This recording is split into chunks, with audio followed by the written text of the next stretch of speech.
Welcome to the Rapport Boost videocast podcast series where we talk to industry leaders within the customer service center, call center spaces. We're privileged to have Mike Aoki on the line. Mike, thanks so much for joining us. Oh, you're welcome, David. Thanks for inviting me. Sure, and give us a little background on you and your service before we go any further. Oh, of course. Well, I actually began in the contact center industry 25 years ago, more than 25 years ago, actually. I'm dating myself pretty badly now. But I remember it was, back then it was all voice. It was all phone, right? It was a call center. And of course, now it's changed so much in terms of being more of a, all-around contact, multi-channel, omni-channel contact center. But yeah, I know, we were joking about this earlier. I can remember when workforce management was done on Excel spreadsheets. So far. Oh, man. And how much things have changed, haven't they? And as far as my offerings, I really focus in terms of training, of helping people in terms of sales and customer service skills, both over the phone and also in writing, live chat, and email customer service as well. Well, fantastic. Yeah, things have certainly changed in the last generation or so. But I really wanted to focus on your customer service center experience. And I guess in a nutshell now, given the current landscape of multidimensional, multi-channel communications, for any customer service center, regardless of industry, what would you say are the three must-dos? Well, I think when it comes to training specifically, one of the biggest must-dos is to have ongoing training. The viewpoint of hiring people and putting them through a 3 or 4 or 5 week new hire course and then putting them on lines and never training them anymore again, except for product announcements, doesn't work. It has to be ongoing training, ongoing skill sharpening. Customers are so much more demanding now than they were even 5 years ago, and so the skills have to, stay, current as well. And so constant refresher training, booster shot training, e-learning, classroom training, all of those things are really important to keep reinforcing throughout someone's career in a contact center. That's one of the keys. I think another really key training focus as well is to really focus even on the new hire training on the soft skills. There's such an emphasis on trying to help the new hires obviously get used to product knowledge and also how to use the CRM system and other software systems. But I've seen a lot of new hire training programs where 90% or more of the time is spent on that. And if lucky, the agents get maybe 1 day, maybe a day and a half of actual soft skills training. But when you think about what's important to a customer, empathy, listening skills, good questioning skills, vocal tone, energy, etc., those are very, very important, not just technically being able to find something on the computer. And so I think that's another change as well, is even a new hire to have much more soft skills.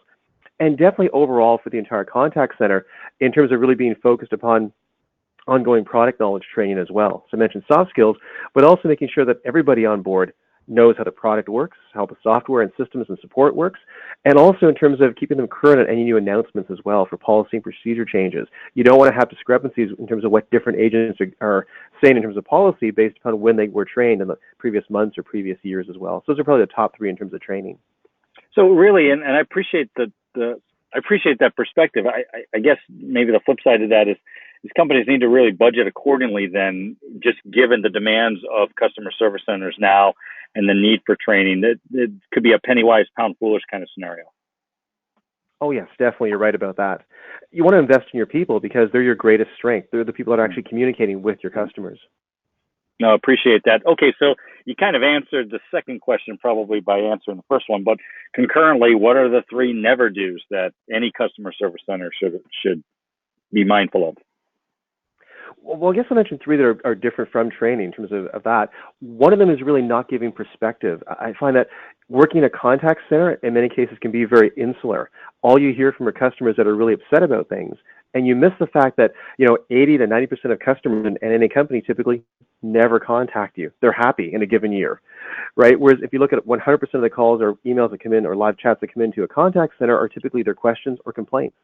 And it's really easy for frontline agents being bombarded with, 50, 60, 100 contacts a day, almost all negative, to get down to themselves, and more importantly, to get down on the company, right? And that can have an almost brainwashing effect, where they become almost convinced that the company's wrong, and so I think for the management team, leadership team of a contact center, just to go and share success stories, to go and share happy customer feedback, to go and give agents a perspective, whether it's in a town hall or a monthly meeting, about the fact that only a small segment of customers ever call in. And yes, of course, most will be upset because that's why they're calling. That's why they're contacting you. It doesn't mean everybody, 100% of the customers are upset. It means that 100% of the 10% of customers that call in are calling for a reason to get something fixed. That perspective is important if you want to keep morale up. I think a second one is making sure that the contact center gets enough information and is included in the loop in terms of any kinds of changes that will impact customers. And it's really easy sometimes for contact centers, especially ones that are located off-site. I've seen scenarios where the head office is literally in one city and the contact center is in a different city, still within the same country, but a different city or the suburb or whatever, but a different building in some cases. Even I've seen that even with a parking lot separating the north and south buildings, right, administrative, and then the contact center in kind of a different building on the south side of the parking lot. Even that's enough that it breaks communication. And so marketing announcements go to customers, technical changes, anything else at all, the contact center's got to be in the loop in that because they have to answer customer questions. I think the third major never do is, never block or keep your agents from actually testing any kind of new software changes before they happen. And I've seen that before in organizations where they just, the IT department's involved from a technical standpoint, but they don't get either customers and or the agents involved just to go and vet and double check the software before it's released. And of course it goes live and agents say, wait, that doesn't work. Or it's a different workflow than what we're used to. Now we have to work around that and our calls are going up, by 10 seconds a call because of that. So just little things like that can really help in terms of improving contact center efficiency. Yeah, that's a great perspective, and I appreciate particularly that latter part. And it sort of dovetails to the second question, which is, the evolution of live chat and live chat with a customer service center staff. There's been debates and still as to where that fits in appropriately. I'm not certainly saying people and organizations don't view live chat as essential, but where do you think the appropriate fit is for that type of technology? Well, I think in terms of the appropriate fit, it really is focused in terms of more transactional kinds of interactions. Because of it being a written medium, it is very good at being able to handle simple questions that can be answered very easily in terms of handling more process or technical things like, step 1, step 2, step 3. It's very good for that. It is challenged somewhat, though, in its current state in terms of being able to address emotional issues.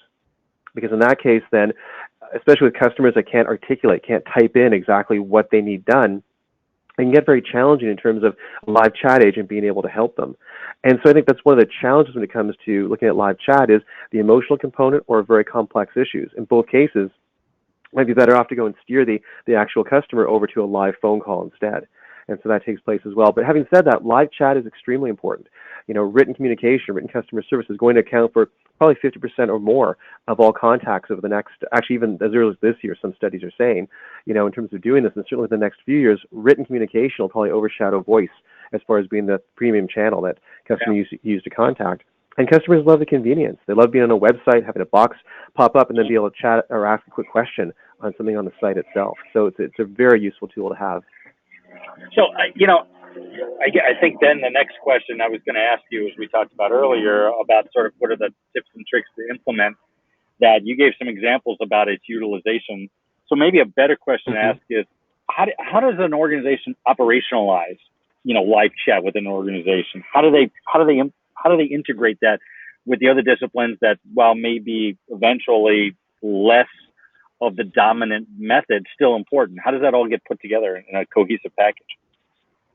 Well, David, you mentioned a really important point, which is being a cohesive package. And I think one of the challenges right now is that a lot of contact centers are really multi-channel, not omni-channel. They're very good at having, their phone queue, their email queue, their live chat queue, etc., but they're not really integrating it in a true omni-channel package. And a great example of that would be being, calling a company, say by phone, and then being asked to go and send something in writing. You do it, and then of course you don't get a response back necessarily because it goes to a different person. And so it's really having that handoff where you can start with, say, a live chat. They'll switch you to a live agent. You speak with that person and don't have to repeat your story all over again. That the story goes with you no matter what channel that you're using. I think that's really the important part about being cohesive, having those smooth handoffs. And a lot of it is behind the scenes processes. Can you capture that customer information from the first, contact channel and be able to forward that to whoever is handling the next step in the process?